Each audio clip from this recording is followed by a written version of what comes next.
Litige RDC-Soudan. La FIFA garde les dossiers sous examen. Tout est pays retient son souffle.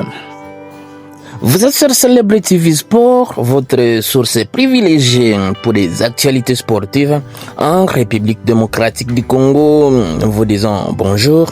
Le plaisir est pour nous de vous retrouver dans cette nouvelle édition de vos nouvelles. Sur cette chaîne, nous vous parlons sport dans toutes ses dimensions, spécialement des actualités les plus chaudes concernant la tanière des léopards de la RDC, ses internationaux et ses binationaux, et cela dans un rapport de quintessence. Depuis plusieurs mois, le football congolais se trouve suspendu à une décision cruciale.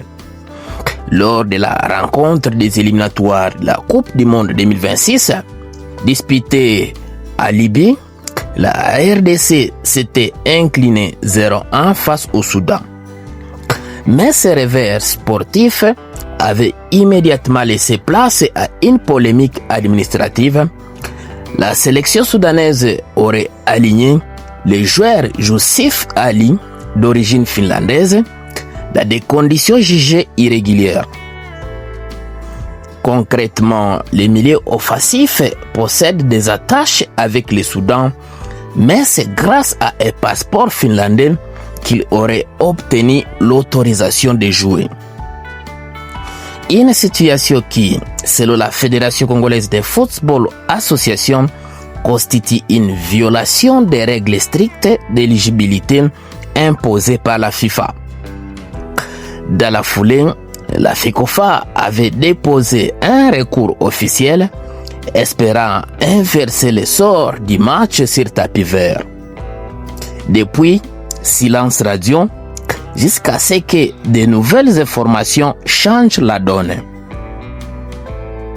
Alors que l'opinion publique commençait à douter, plusieurs sources concordantes affirment que le litige est bel et bien en cours de traitement au siège de la FIFA à Zurich. Ce n'est pas une rumeur infondée.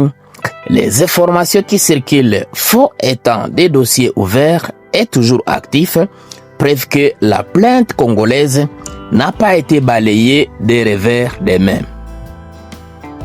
De plus, des observateurs proches des coulisses de l'Estas international rapportent que la décision finale ne devrait pas être rendue avant la clôture de la phase actuelle des éliminatoires.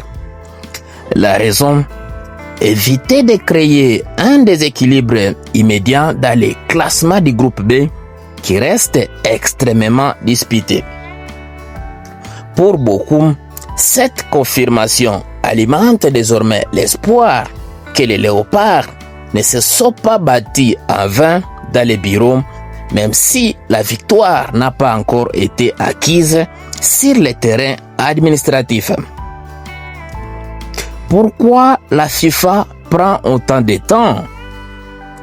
La lenteur du processus intrigue, mais elle s'explique par plusieurs facteurs bien connus des experts. Premièrement, la complexité du joueur dans les dossiers, vérifier les documents d'identité, les origines et les papiers d'un joueur n'est pas une mince affaire.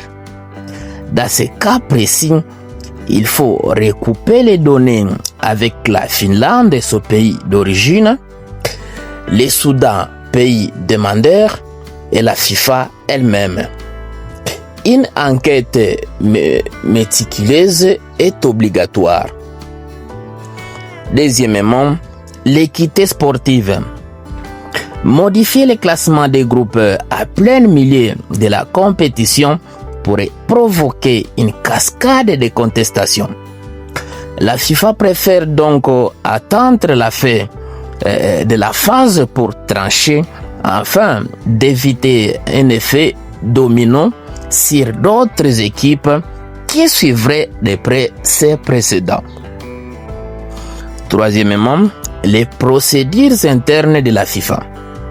Un recours n'atterrit pas directement sur le bureau du président de la FIFA, Il passe d'abord par la commission des disciplines, ensuite par la commission des recours si une des parties conteste les premiers verdicts.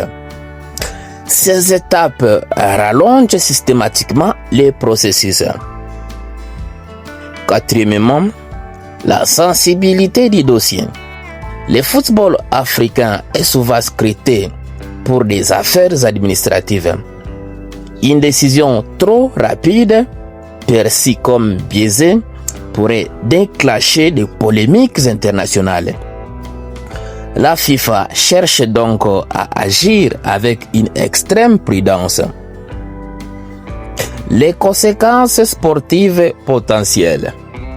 Si la FIFA donnait raison à la RDC, la victoire sur tapis vert offrirait 3 points précieux aux Léopards.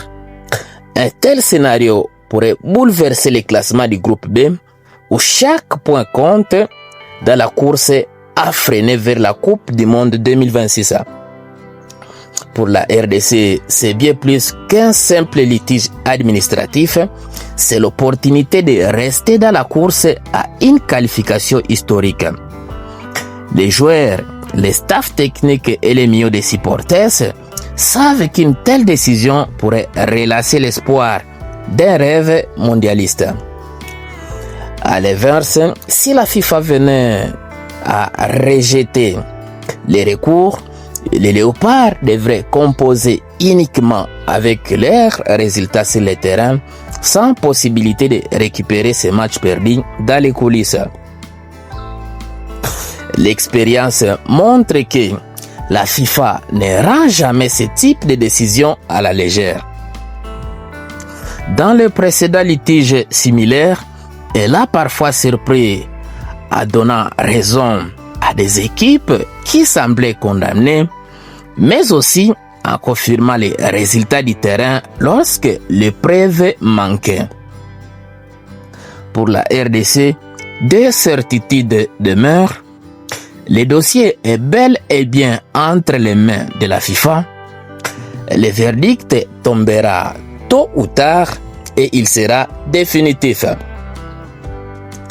En attendant, les Léopards doivent garder la tête froide, poursuivre leur campagne avec détermination et se préparer à toutes les éventualités. Car si le football se joue sur la pelouse, il se gagne parfois aussi dans les bureaux. Le Congo a donc un double match à livrer sur le terrain contre ses adversaires et dans les instances avec un dossier qui pourrait marquer un tournant dans son histoire sportive. Ce qu'il faut juste retenir, la FIFA aurait en tout cas, selon plusieurs sources, confirmé les litiges qui opposent la RDC au Soudan au travers du recours de la Fédération congolaise de football association, et tout porte à croire que la FIFA attend le bon moment pour en tout cas trancher par rapport à ces dossiers. Et ce qui est sûr, la Fédération internationale de football association ne manquerait pas à dire quelque chose quant à ça, si c'est pour trancher à faveur des Léopards ou non. Néanmoins, la FIFA devra faire une notification. Wait and see, disent les Anglais. Merveilleux. Voilà, nous sommes bien arrivés à la fin de ce sujet. Si vous l'avez aimé, laissez un maximum de j'aime. Merci de partager avec nous en commentaire votre point de vue. Abonnez-vous massivement sur cette chaîne. N'oubliez pas surtout d'activer la cloche de notification, histoire de ne plus rien rater des prochains sujets que nous allons aborder encore une fois. Dans l'entretemps, on se quitte avec espoir de se retrouver très prochainement dans un nouveau numéro de Célèbre TV Sport.